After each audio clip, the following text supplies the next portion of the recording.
The Citadel, Middle Tennessee State, Idaho, Liberty, UMass, UAB, Rice, Chattanooga.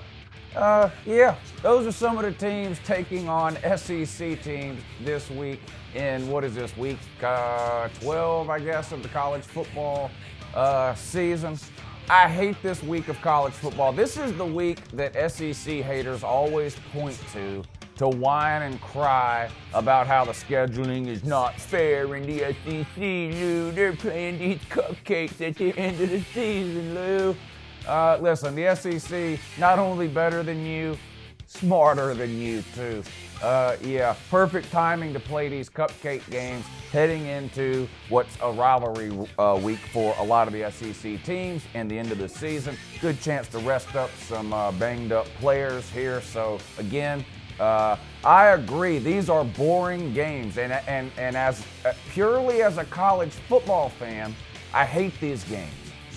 As a Georgia fan, this is great with me. I mean, I've got no reason to worry this week. If you're a Notre Dame fan, you got to go on the road, play at Syracuse. Your season could come crashing down. More on that game tomorrow when I do the top 25 preview. Today's all about the SEC. So, yes, these games are awful, terrible, horrible. Hardly any of these worth watching at all, unless you're just a diehard fan of one of these teams. Obviously, you'll probably keep an eye on it. In my case, the Georgia game. But, yes, these are terrible games. As a college football fan, I hate it. But, again, comment section down below. Don't forget to cry in the comment section about how the scheduling is not fair, Lou.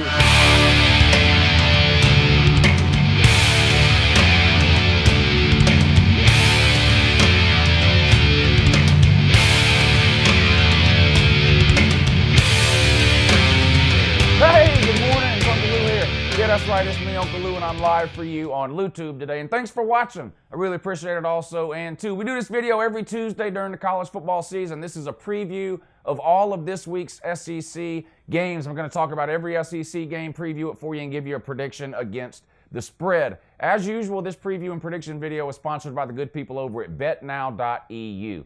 There's a link in the description of this video. If you click that link, it'll take you over to BetNow, and they're going to get you set up for all your college football betting needs for the entire season. They've even given me a promo code to let you guys use, so when you get signed up over there, make sure you enter the promo code Uncle Lou. That's one word, all lowercase letters, Uncle Lou, and they're going to give you a bonus on whatever you deposit. Good luck. All right, here we go. We're going to start with the noon games and work our way up through the primetime games. Again, most of these games are pointless and meaningless, and I'm going to skim through a lot of these really, really quick because the majority of these games are going to be 30, 40, and even 50-point blowouts in some cases. Up first, noon, SEC Network. Citadel goes on the road to play Alabama. Alabama's a 51-point favorite. Citadel not that good. They're 4-5. I'm going to be careful what I say here about this game because per the response I got from yesterday's video, I am going to be making a video on Alabama fans crying about players tackling Tua Tagovailoa, the pineapple there for Alabama. So let me be careful what all I say here. That video will be coming out Thursday afternoon. Thursday I'll do a preview video in the morning, and then in the afternoon I'll post this Alabama fan crybaby millennial snowflake video for you guys on Thursday. It's just sad and embarrassing, the state of Alabama fans right now when it comes to the pineapple. But anyway, Citadel not any good. 4-5. Can Alabama beat them by 51? Yes, Alabama could beat them by 81. Here's the question, and this is where I got to be careful what I say here. How much will Tua play? Will he play at all? Jalen Hurts is injured, right? He had surgery or something. Their backup is no good. I mean, I don't understand. It seems to me anybody watching this video could play quarterback for Alabama this weekend and beat the Citadel. Saban says Tua's playing. He's not limiting him at all. Saban says a lot of things, though, to the media. We'll see if that's true or not. I always stay away from these games with 40 and 50-point spreads. Obviously, Bama is miles better than the Citadel, but you never really know what's going to happen in these games. I mean, Bama could be winning this game 50-0 at halftime, right? They could take everybody out in the second half. It could, and who knows what happens here. It's just hard to go, but you guys get mad if I don't pick a side. I'm going to take the Citadel and the 51. I have a feeling Bama does end up resting some of their players this week, regardless of what Saban is saying in press conferences leading up to this game. I guess give me the Citadel into 51. All right, also at noon over on SEC Network, you got Middle Tennessee State on the road at Kentucky. Middle Tennessee State, pretty good team for what they are. They're 7-3. Kentucky's a 14-point favorite, but they've lost 2 straight, right? Lost to Georgia, turn around last week and lose to Tennessee. Sort of an unexplainable loss there. Or is it?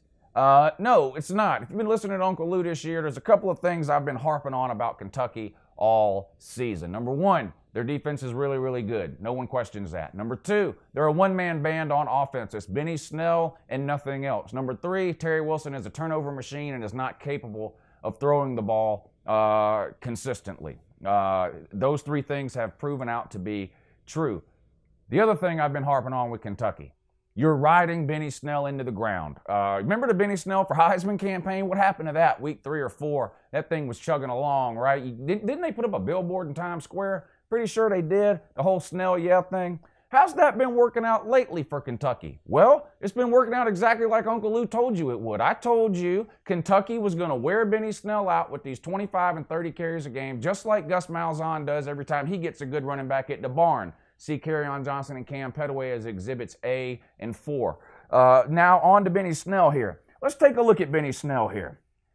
Everyone knows how he looked the first half of the season. 150-plus yards almost every game, right? Heisman campaign in full swing, considered to be one of the best running backs in the SEC. And then remember what Uncle Lou told you all along. This will fall off the last quarter of the season. Without question, you can't run a guy 30 times a game all year in the SEC and expect him to be the same running back at the end of the season that he is in the beginning. Well, let's take a look at Benny Snell's last 3 games here. 20 carries for 81 yards. 20 carries for 73 yards, 19 carries for 67 yards. Congratulations to Kentucky for cutting his carries down from 25, 26, and 27 carries a game during the first half of the season to 19 and 20 carries over the last 3 games. But where's the yards? 20 for 81, that's 4 yards a carry. 20 for 73, that's 3.5 yards per carry. 20 for 67, that's 3 yards a carry. Looks like Uncle Lou was right again. Benny Snell is wore out. There's limited tread on the running back's tires, both over the course of his career and in the course of any one regular season, and you guys have ran those things bald. That's just the reality of the situation. 14 points, that's way too much. Kentucky has trouble scoring 14 points, right? How many games have they won this year where they only scored 14 or 15 points? You're not beating Middle Tennessee State by 14. Benny Snell, not the same running back today as he was in September. I hate to keep harping on that, but it's just a reality. Give me Middle Tennessee State. I'll take the 14. All right, Idaho at Florida, and another barn burner here. Noon on ESPNU. Florida's a 39.5-point favorite. Idaho's a terrible team. They're 4-6. Florida is a team that will run up the score against bad teams if they can. I mean, they've always done that. Going back to the Spurrier days, that hasn't changed. Check the Charleston Southern game from earlier this year. Wasn't that their first game of the year? Yeah, it was. They beat Charleston Southern 60-something to nothing, basically. And all of a sudden, Florida was back, right? They threw a jump pass touchdown in that game, and it was going to be 2008 all over again. Of course, that derailed the following week when you couldn't even beat Kentucky at home. But what do you expect when you have Dan Mullet, the guy with the worst record against ranked teams in the history of the AP poll? Anyway, I digress. Point is, Idaho's no good. Florida will run up the score whenever they can. I'll take the Gators, later 39.5. Wow, a rare SEC versus SEC game here in week 12, whatever week we're in now.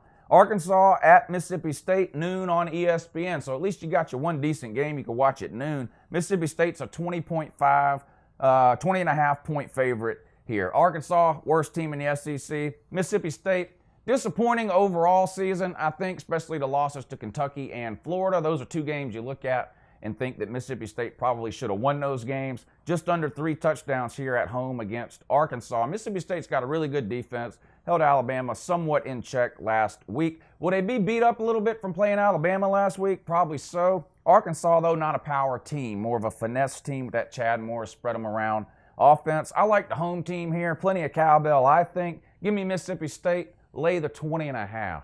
Another SEC versus SEC game here. And I can't wait to do this one. Missouri at Tennessee, 3:30. This is the CBS game. Missouri's a 6-point favorite on the road at Tennessee.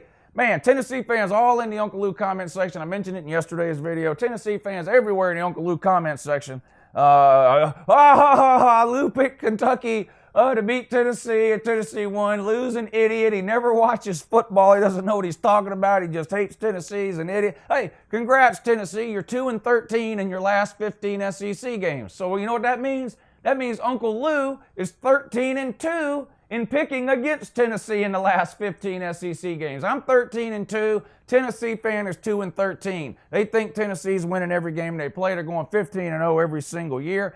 Wait till this offseason. I guarantee you, Tennessee, what they did, they beat Auburn. Now they beat Kentucky last week, got Missouri this week, and Vandy next week. If they win even one of these games over the next, hell, it don't matter. They could lose them both. They're still back. We're still going to hear it all offseason about how great Jeremy Pruitt did year one, improving from 4 wins to 5 or 6, wherever he ends up at. I can't wait. It's going to be great. It's going to make next year's collapse that much more entertaining. Anyway, you know the routine, Voltard.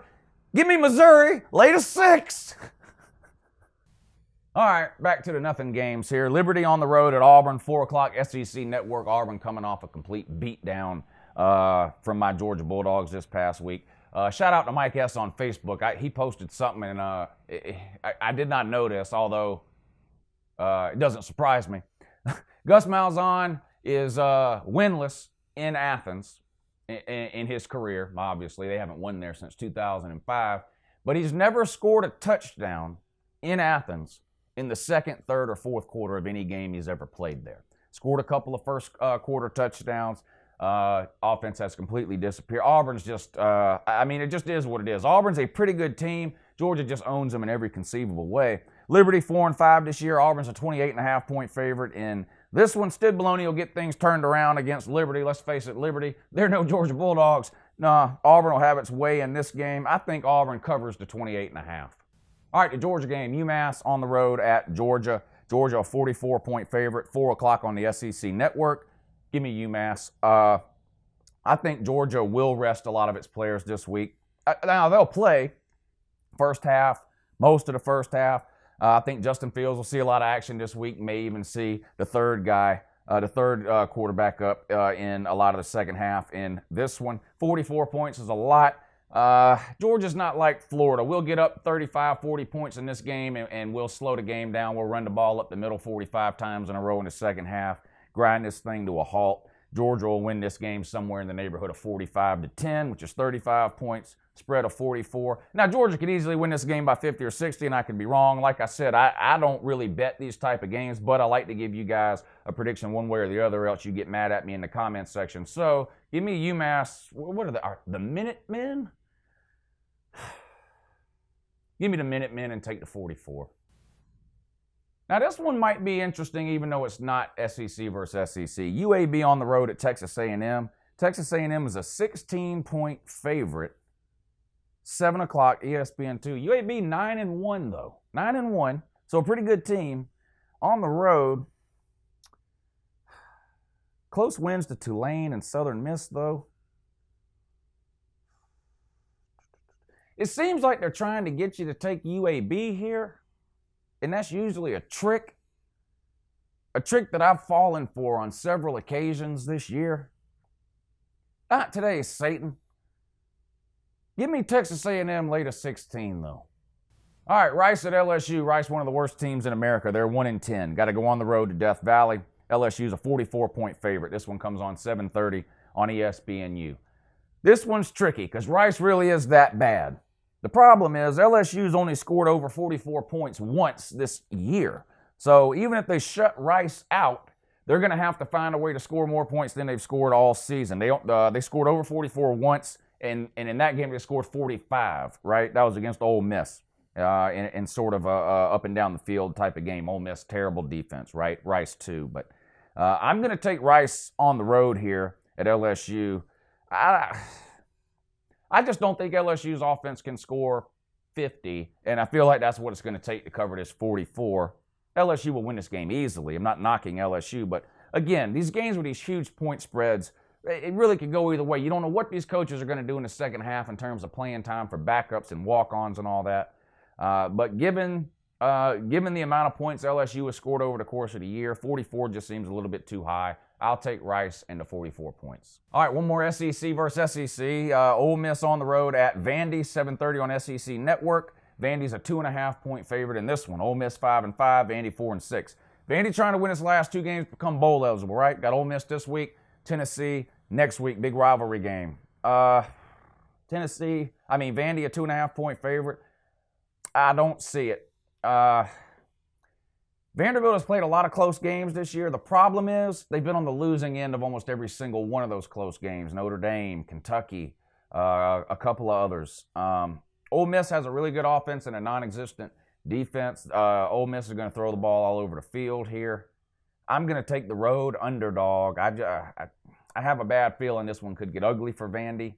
I hope I'm wrong. I like Jared, our resident Vandy fan here, calls in on the live show all the time. Die-hard Vandy fan, which is hard to do, so let's give Jared some props there. I just have a feeling this one's going to end up going sideways for you, buddy. I'm going to have to take the Rebels on the road. Give me Ole Miss. I don't even need the 2.5, but I'll take it. And last one, Chattanooga on the road at South Carolina. South Carolina is a 31-point favorite in this one that comes on 7:30 over on the SEC network. Now, unlike LSU, South Carolina has scored more than their spread several times this year. 31-point spread. Carolina scored over 31 4 times. And didn't they score exactly 31 one time too? Yeah, they did. You could have scored about 36 in that game. Then it would have been a lot better for you there. Yeah, how you lose to Florida, I don't know, but you did. Chattanooga 6-4. I think South Carolina covers this one. I think they'll win. I think they'll get it done here. Cover the spread with 31. They got Clemson looming next week. We'll see if they rest any of their starters. I don't know, but Chattanooga not a very good team. South Carolina's been disappointing. No other way to describe South Carolina. A lot of people had them pegged to win 10 games this year and finish second in the East. That's not happening, obviously. So a disappointing season for South Carolina, but they are better than Chattanooga, and I think they'll run away with this game. Give me the Gamecocks late at 31. All right, that's it for this week's SEC preview. Again, terrible games. I get it. As a college football fan, I can't stand it. I hate it too. As far as fans of these other teams, which mainly seems to be Ohio State and like Oklahoma fans or Big 10 and Big 12 fans, are just nonstop with the crying about SEC scheduling. The only thing I know to tell you is wise up. Maybe you should try it. Listen, whatever the SEC has been doing over the last 15 or 20 years, it's working, okay? Check the national title count. Check the head-to-head record from SEC versus every other conference on planet Earth. Whatever we're doing is working, so hate if you want to, but the reality is we're smarter than you and better than you. But I agree the games are terrible, and as a college football fan, I'd much rather see interesting games, and I won't watch hardly any of those games. I'll be watching meaningful games from other conferences, I'm sure, with the exception of the Georgia game, of course. Tonight's Tuesday. We normally do a live show 10 o'clock on Tuesday and Thursday nights, 10 o'clock Eastern. However, I've mentioned a couple of times this week, my son Lou Jr. is in an all-star tournament for soccer, and they play out of town tonight at 7:15, about 3 hours away, down near Savannah. The game's at 7:15. No way I'll make it back here in time to do the 10 o'clock show. It's supposed to rain down there today, so there's a chance the game gets canceled. The problem is that if they cancel the game, they're probably not going to cancel it till 6 or 6:30, in which case I'll already be there, right? Which sucks for me to drive down there for nothing, but it is what it is. But even if they cancel the game and I have to drive back, I will have spent 6 hours in the car just to get back here around, 10 or whatever. I'm just not going to do the show. So the show is canceled for today, unless for some reason they cancel this game early in the day and I end up never making the trip down there. Congratulations again to PC Cooper, I believe it was, that won the jersey on yesterday's live show. He was we do a jersey giveaway once a month for the Patreon members here on the Uncle Lou Show.